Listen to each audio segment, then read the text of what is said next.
公元640年，一个以汉人为主体的西域小国，在唐朝铁骑面前灰飞烟灭。它的名字叫高昌。这个国家扼守丝绸之路咽喉，靠商路吃饭，在大唐和突厥之间反复横挑。结果没有跑了，自己死了。我翻史书时突然想到，今天马六甲海峡边上是不是也站着一个类似的角色？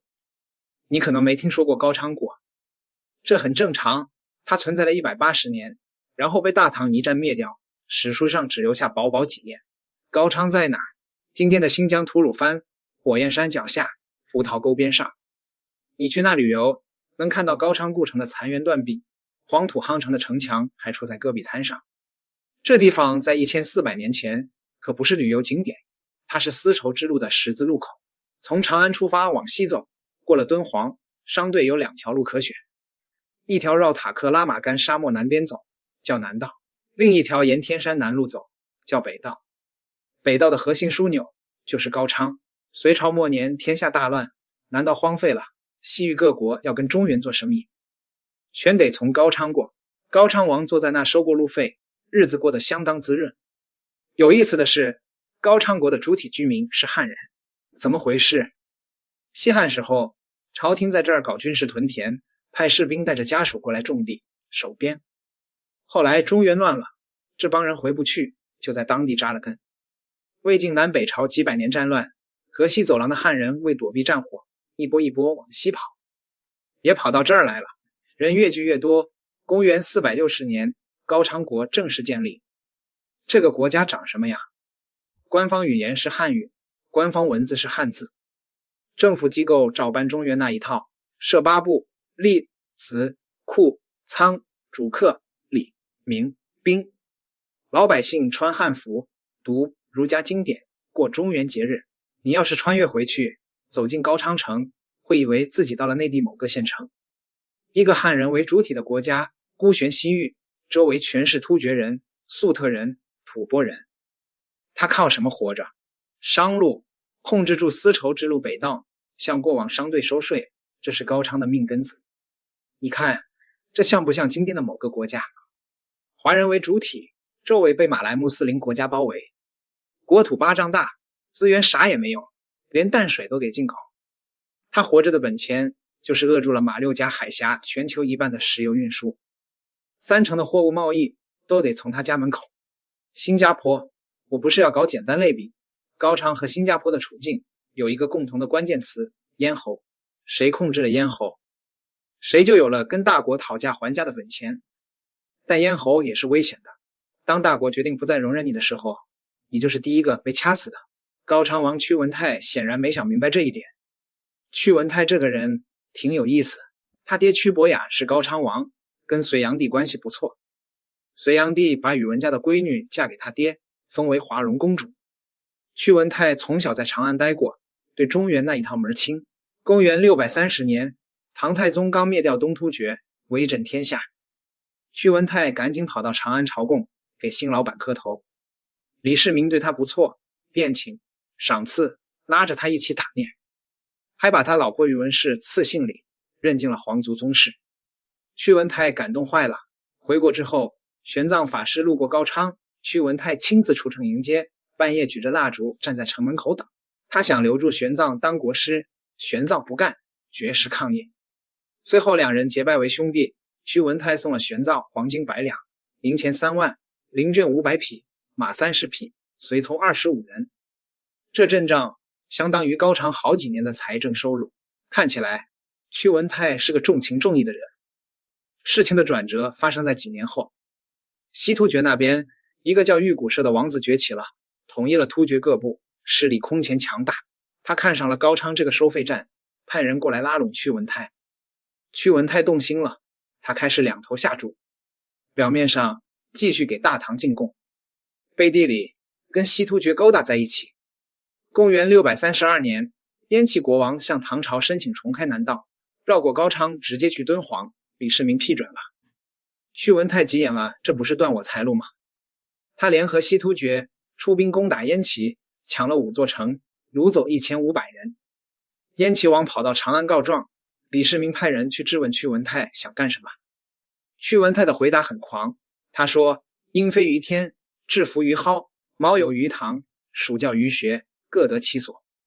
岂不能自生邪？翻译过来，你是鹰，我是野鸡；你是猫，我是老鼠。咱们各过各的日子，你管得着我吗？他觉得自己吃定了。高昌离长安7000里，中间2000里是沙漠，无水无草，冬天寒风如刀，夏天热风似火，唐军走不过来。就算走过来，粮食也吃完了，饿得站不起来。他甚至跟手下吹牛，等唐军饿得半死的时候，咱们拿绳子去捆俘虏就行了。公元639年冬天，李世民忍无可忍，派侯君集率大军西征。屈文泰一开始不当回事，他跟西突厥签了安保条约，玉骨社承诺有难同当。结果呢，唐军刚进沙漠，玉骨社就跑了，带着主力部队一路狂奔，跑回中亚老家，把高昌扔下不管。屈文泰傻眼了。公元640年，唐军兵临城下，屈文泰没等打仗，先被吓死了。他儿子屈志胜投降，高昌国亡。李世民没有保留高昌的藩国地位，直接改成西周，纳入大唐版图。后来又设安西都护府，唐朝正式控制西域。屈文泰的如意算盘全砸了。他输在哪？不是输在军事实力，高昌本来就不可能打得过大唐。他输在判断，他以为可以在两个大国之间反复横跳，两边讨好，两边拿钱。他以为西突厥是可靠的盟友，他以为大唐不会真的动手。三个以为全错了。1300年后，马六甲海峡边上另一个华人小国建立了。1965年，新加坡被马来西亚踢出联邦，被迫独立。李光耀站在镜头前宣布这个消息，哭了。那不是喜极而泣，那是真的绝望。一个600多平方公里的小岛，没有腹地，没有资源，连喝的水都要从马来西亚买。周围全是穆斯林国家，印尼刚搞过排华，马来西亚跟你翻了脸，怎么活？李光耀后来写回忆录，说了一句话：新加坡是住在大象群中的老鼠。这个比喻很精准，大象打架，老鼠得躲着；大象调情，老鼠也得躲着。只要大象动起来，老鼠就危险。新加坡的生存策略后来被总结为大国平衡外交，简单说就是不选边，跟美国保持军事合作，允许美军使用张仪海军基地，跟中国深化经济往来，两国贸易额常年保持高位，跟日本、印度、澳大利亚都维持友好关系，在大国之间穿针引线，当连接器，当协调者，不站队，但要有用。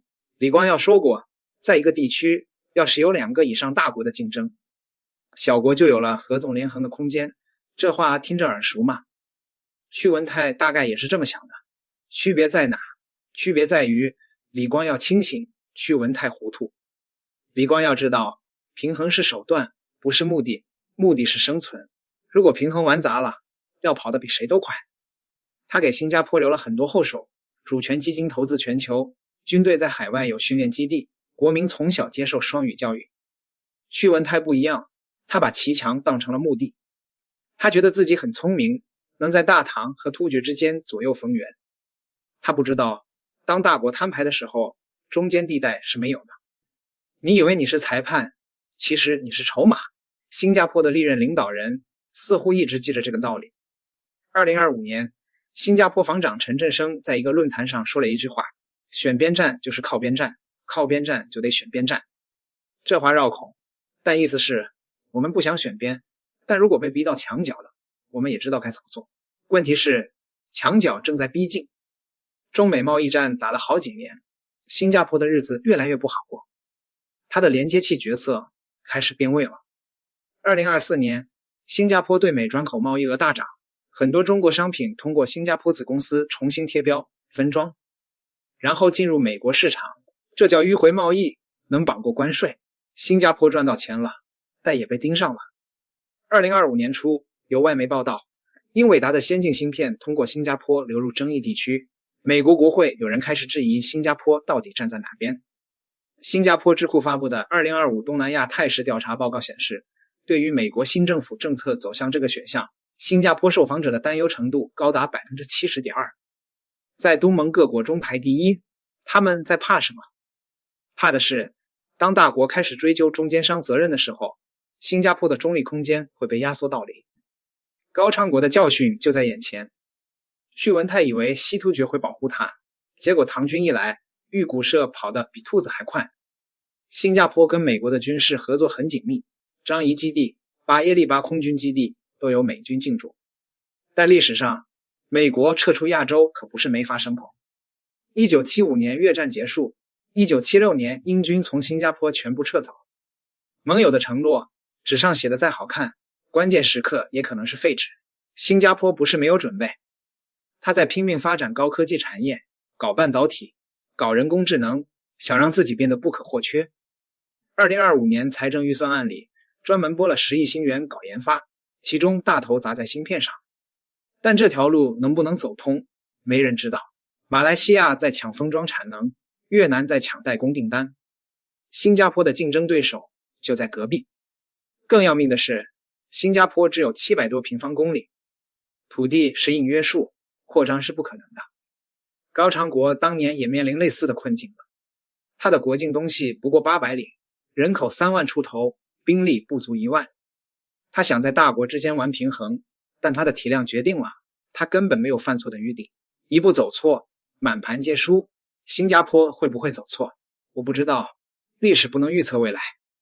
我只知道小国的安全从来不在于不得罪任何人，那是幻想。